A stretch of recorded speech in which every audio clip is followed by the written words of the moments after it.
Good afternoon, friends, and welcome to Thursday's Daily Reflection. Yesterday afternoon, I was captivated by a small group of folks that showed up in our parking lot. A dad with his daughter in a stroller and two sons on scooters came to have some safe riding fun in our parking lot. They must have been given some directions before I saw them outside our window. The boys, helmeted, were riding in big circles in the parking area. I'm now glad that I'm parking on the other side of the church building, as this leaves a large, open area for safe riding. The dad was offering words of encouragement as he sat with his daughter on the curb underneath the tree over here. He was cheering the boys on with words like, "Wow, that's wonderful!" As the boys were trying to jump and spin the scooter under his feet, Dad was cheering him on, "Great try!" The other son was having a little more difficulty, I suspect a little newer to scooter riding, and Dad kept calling his name and saying things like, "Good try! Don't give up on yourself! You can do it! Keep trying!" And there were quite a few "almost got it now" in there for good measure, cheering on the rookie as he was trying to get the hang of something new. There was a moment when the more experienced son headed down the trail between the tree and the space where our storage shed will be built, only to be stopped by Dad, who said, "That is not where we agreed we could ride." Turning around, he came back into the parking area. And he was either tired or he was upset at being disciplined, because he dropped his scooter and sat down on the curb, chin down and a sad face. Well, Dad picked up the scooter, put his little daughter on it, and together they went around the parking lot. The daughter standing on the scooter, hands on the grips, and Dad with a hand on the grip and on the daughter as they went around the parking lot. She was excited. It was that interaction between father and children that reminded me how we teach the next generation. Taking time to walk beside and show what it feels like, then to encourage them as they try to do it on their own. Words of encouragement, words of support, and also words of discipline. Listening, I was able to hear a single tone in the dad's voice, a tone of love and care.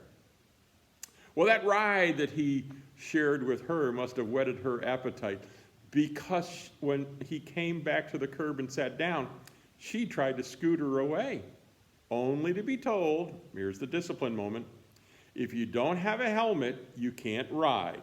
You know our rules." I wondered what would happen next, and I was pleasantly surprised to watch that brother, who was tired or upset, took his helmet off, put it on her, tightened the chin strap, and then she tried to take a couple turns around the parking lot. I wondered about this family. Was it the first time they were here? Are they new in the neighborhood? I haven't seen them before, but perhaps they come at different times. And if it weren't for a stay-at-home lifestyle, I wondered if the dad and kids would be up here on a Wednesday afternoon playing around. When they left, I went back to the image of Dad teaching his kids how to scooter, and I thought of all those teaching moments we have. Did you know that our education team is now emailing Sunday school lessons so that our children can keep on learning, distant and independent learning about their faith, just as they are distant learning their schoolwork? That Mount Cross is offering free materials for 5 home-based, camp-inspired activities to experience the faithfulness of God during this time of chaos. If you want more information about either of those two or both of those opportunities, then I suggest you email the church office, and we'll get those items to you as soon as possible. Did you also know that Rob is working with our confirmands?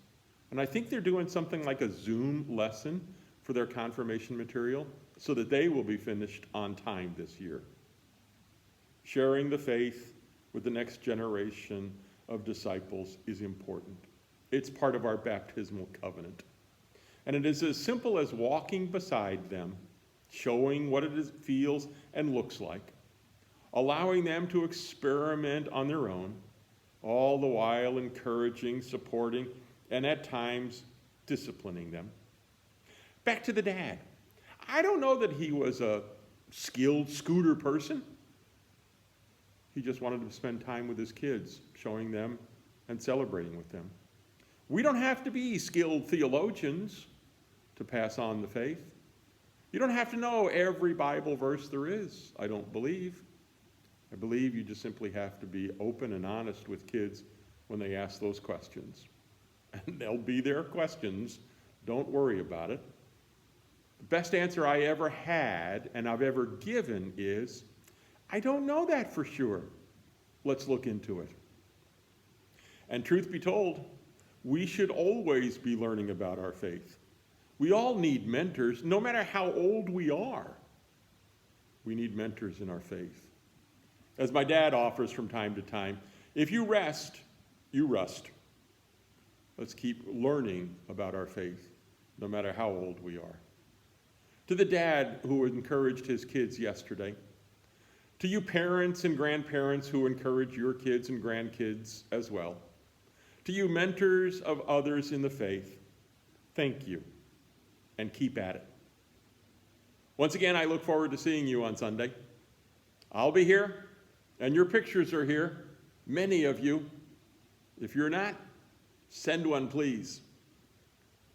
And remember, wash your hands 20 seconds at a time, multiple times a day.